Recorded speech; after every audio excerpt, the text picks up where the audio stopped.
Israel Iran जंग पे पाकिस्तान ने एक बहुत वाज़ेह मौक़िफ़ लिया है। अनलाइक बहुत सारे इस्लामी ममालिक जो इस पे खुल के इसराइल के ख़िलाफ़ सफ़ में खड़े नहीं हो रहे। हमने सिक्योरिटी काउंसिल में भी और पाकिस्तान में भी इस पे बड़ा वाज़ेह मौक़िफ़ लिया है। क्या कहना चाहेंगे आप कि पाकिस्तान की जो पॉलिसी है इसराइल पे, आपको पता है पिछले दिनों इस पे बड़ी कंट्रोवर्सीज़ भी चलती रही हैं, तो अब रीजनल सिचुएशन पे पाकिस्तान कहाँ अपने आप को पोजीशन करता है? बिस्मिल्लाहिर्रहमानिर्रहीम। तंजीला साहब बहुत बहुत शुक्रिया। देखें, बिल्कुल पाकिस्तान को एक क्लैरिटी के साथ पोजीशन लेना ज़रूरी भी थी और लेनी भी चाहिए। और उसकी वजह यह है कि शायद किसी और मुल्क का इतना बॉर्डर नहीं लगता जितना हमारा जो है।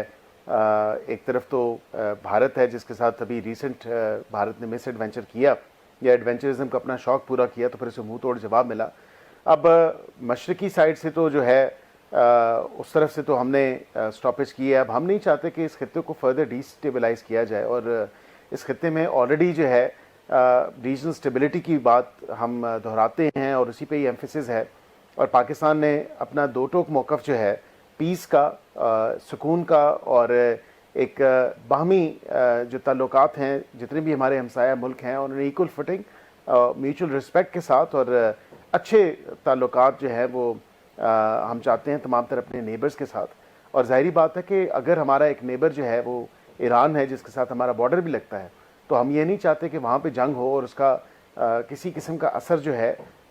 वो पाकिस्तान पे पड़े, वेदर डायरेक्टली और इनडायरेक्टली। और हम ये भी नहीं चाहते कि इस खत्ते में फर्दर डिस्टेबलाइजेशन की तरफ इस खत्ते को धकेला जाए, क्योंकि ऑलरेडी जो है सीज़ फायर तो हमारा और भारत का एग्जिस्ट कर रहा है, लेकिन क्या वो लॉन्ग लास्टिंग है? अब ये खबरें भी आ रही हैं कि भारत शायद किसी मिस एडवेंचर की तरफ फिर जाने की कोशिश कर रहा है। तो ज़ाहिरी बात है कि उसका जवाब तो फिर एक बड़ा डेडली जवाब होगा। अच्छा, नेतन्याहू साहब जो हैं वो अपनी खामख्याली जो है वो अपने नेतन्याहू साहब जो हैं वो भी अपने जो अहदाफ गिनवाते हैं इस खित्ते में, उसमें वो पाकिस्तान को भी उस लिस्ट पे रखते हैं। वो कहते हैं जी कि ये पोटेंशियल थ्रेट हमारे लिए पाकिस्तान भी है। तो जाहिर है उस हिसाब से भी आपको लगता है कि पाकिस्तान बहुत कीनली सारी सिचुएशन को देख रहा है? जी बिल्कुल। पाकिस्तान की स्टेट हुकूमत और उसके साथ साथ दफ्तर ख़ारजा बिलखसूस बड़ा क्लोजली वॉच कर रहा है। और आपने देखा कि कल यूएन सिक्योरिटी काउंसिल में जो है पाकिस्तान ने लीड ली इस तमाम तर मामले के ऊपर। और हमें बिल्कुल एक क्लियर कट पोजीशन के साथ सामने आना पड़ेगा। और उसकी वजह यह है, एक तो बॉर्डर की मैंने आपको सिचुएशन बताई, और दूसरा जो भारत ने कोशिश की थी, उन्होंने कहा कि शायद जो 6 और 7 को और फिर 10 तारीख हुआ, उन्होंने शायद समझा और सोचा कि पाकिस्तान के साथ वो इस तरह अगर करेंगे, किसी एडवेंचरिज्म की तरफ जाएंगे, तो हो सकता है जवाब ना आए। और वो right out of that play book जिसे कहा जाता है कि जिस तरह अफसोसनाक है कि गज़ा के बासियों के साथ और वहाँ पे निहत्ते लोगों के साथ जिस तरह इजराइल सलूक कर रहा है, तो भारत ने वहाँ से इंस्पिरेशन ड्रॉ की, लेकिन उसको मुँह की खानी पड़ी। अब यहाँ पे इजराइल ने भी देखा है, और बिल्कुल इजराइल नाम तो लेता है पाकिस्तान को, और हम तो तस्लीम नहीं करते उस मुल्क को। और यहाँ पे ये बात भी कहना ज़रूरी है कि जब ऐसा मुल्क जिसको हम तस्लीम नहीं करते और वो कहे कि ईरान, पाकिस्तान और दीगर ममालिक का वो नाम ले, और वो सो मच सो उनकी वीडियोज़ भी मौजूद हैं, ये तो तारीख का हिस्सा है, जो वो कहते हैं कि जी हमसे गलती हुई कि हम उस वक़्त पाकिस्तान को स्टॉप नहीं कर सके न्यूक्लियर स्टेट बनने से। तो ज़ाहिरी बात है कि पाकिस्तान एक रिस्पॉन्सिबल नेशन है, और पाकिस्तान जो है वो बिल्कुल पीस लविंग नेशन है। लेकिन कोई अगर हमारे दिफा के ऊपर बात करेगा, हमारी सॉवरेनिटी के ऊपर बात करेगा, हमारी टेरिटोरियल इंटेग्रिटी के अंदर मुदाखलत करने की कोशिश करेगा, तो बिल्कुल हम कहेंगे। लेकिन मुझे इस अफसोस के साथ भी कहना पड़ता है कि कई ऐसी रिपोर्ट्स आ रही हैं मुबैना तौर पर कि कुलभूषण का तो वाक़या आपको याद होगा तंजीला साहिबा, कि कुलभूषण को भी उसी बॉर्डर एरिया से पकड़ा गया था जब वो पाकिस्तान के अंदर जो है वो इंटेलिजेंस गैदरिंग के काम में मशगूल था। अब यहाँ पे ये बात भी देखना ज़रूरी है कि ईरान ने अपनी सरजमीन जो है वो शायद दोस्ती के उसके लिबादे के अंदर भारत के साथ जो उसके जो ताल्लुकात हैं उसके अंदर जो है भारत ने उसकी पीठ पे छुरा घोंपा है। और ये ऐसी इतलात आ रही हैं कि वहाँ से ऐसे कोई भारतीय शहरी भी गालबन शायद ईरान ने पकड़े हैं جو اسرائیل کے لیے جاسوسی کر رہے تھے. جی جی بالکل تو کم ایسی از کم خبریں آ رہی ہیں. ہمیں اس حوالے سے بھی اس کو دیکھنا ہوگا. آج ایک بھارت کی طرف سے ایک اور کوشش بھی پاکستان نے ناکام بنائی ہے. فیٹف کی گرے لسٹ میں پاکستان کو انہوں نے شامل کرانے کے لیے بڑا سٹرونگ ایک موقف لیا, لیکن پاکستان کو رپورٹنگ میں رکھنے کا فیصلہ کیا FATF نے. تو مجھے بتائیے کہ جو یہ ایک اور ناکامی بھارت کے نصیب میں لکھ دی گئی ہے, لیکن بھارت اپنے انٹرنل معاملات کی طرف ابھی بھی توجہ نہیں دے رہا. ابھی بھی وہ چاہتا ہے کہ دنیا کو مس لیڈ کرے پاکستان کے حوالے سے اور پاکستان کی ریاست کے حوالے سے. دیکھیں آپ درست کہہ رہی ہیں, اور الحمدللہ آج اللہ تعالیٰ نے دوبارہ جو ہے وہ پاکستان کی عزت اور وقار میں اضافہ کیا ہے, کیونکہ بھارت کی حتی الامکان کوشش ہے کہ وہ پاکستان کو انٹرنیشنل فورمز پہ جو ہے کسی نہ کسی طرح امبیرس کرنے کی جو اس کی کوشش ہے, لیکن عزتیں میرے رب کے ہاتھ میں ہیں, اور بالکل وَتُعِزُّ مَن تَشَاءُ وَتُذِلُّ مَن تَشَاءُ. تو الحمدللہ ہمارے ملک کے عزت اور وقار میں اضافہ ہوا. ان کو دوبارہ منہ کی کھانی پڑی اس انٹرنیشنل فورم پہ بھی کہ FATF نے جو ہے اس کا تمام تر معاملہ جو ہے وہ بھارت کو جو ہے الٹا ان کے گلے پڑا, نہ کہ پاکستان کے اوپر اس کا کوئی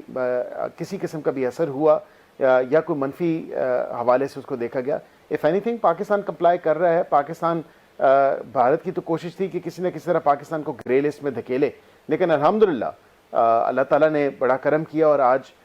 یہ مارکہ بھی پاکستان نے اپنے نام کیا اور یہ فتح بھی پاکستان کے نام ہوئی. اچھا یہ بھی بتائیے کہ ایک ہائی پاور ڈیلیگیشن جو ملٹی پارٹی ہے وہ اس وقت دنیا کے بڑے کیپٹلز میں بڑے اداروں جو عالمی ادارے ہیں ان سے ملاقاتیں کر رہا ہے پاکستان کے سفارتی محاذ پر,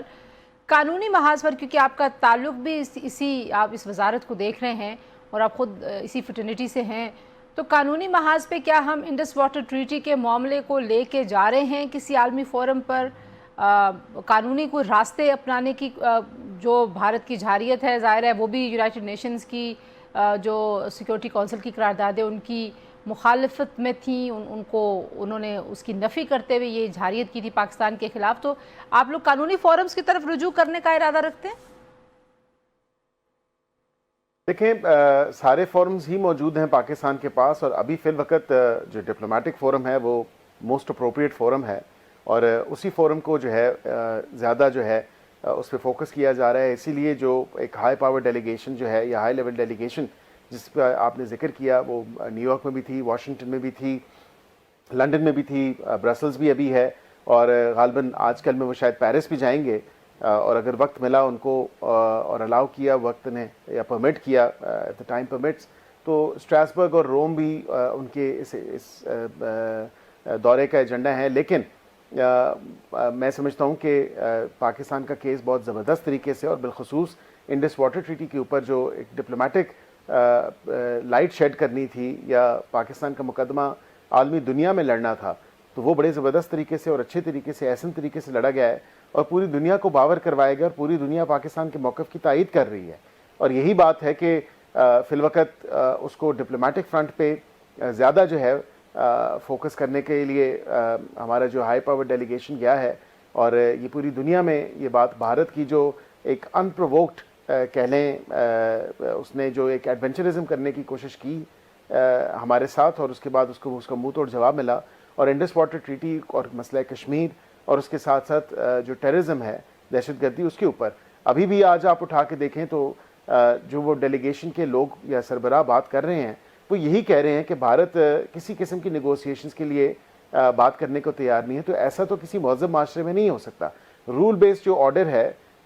تو وہ تو یہ ڈیمانڈ کرتا ہے, اور اس کے تقاضے یہ ہیں کہ آپس میں نیگوسیشنز ہوں, آپس میں بات چیت ہو, اور ہم نے کہا ہے کہ ہم بات چیت کرنے کے لیے تیار ہیں, لیکن بھارت کی حد درمی دیکھیں کہ وہ بات ہی نہیں کرنا چاہتا کسی معاملے پہ, اور دوسری اطراف چین کے ساتھ وہ بات کرنے کے لیے تیار ہے کیونکہ وہ ریزیوم کرنا چاہتا ہے چین کے ساتھ ڈائریکٹ فلائٹس, تو وہاں پہ وہ بات کر رہا ہے. لیکن یہ سلیکٹیو جو اپروچ ہے اس چیز کو ایڈریس ہونا چاہیے, اور یہ نہیں ہو سکتا کیونکہ چین کے ساتھ اگر ان کا بارڈر لگتا ہے تو اس سے زیادہ بارڈر پاکستان کے ساتھ لگتا ہے, تو پاکستان کے ساتھ ان کو کبھی نہ کبھی تو بات کرنی ہوگی.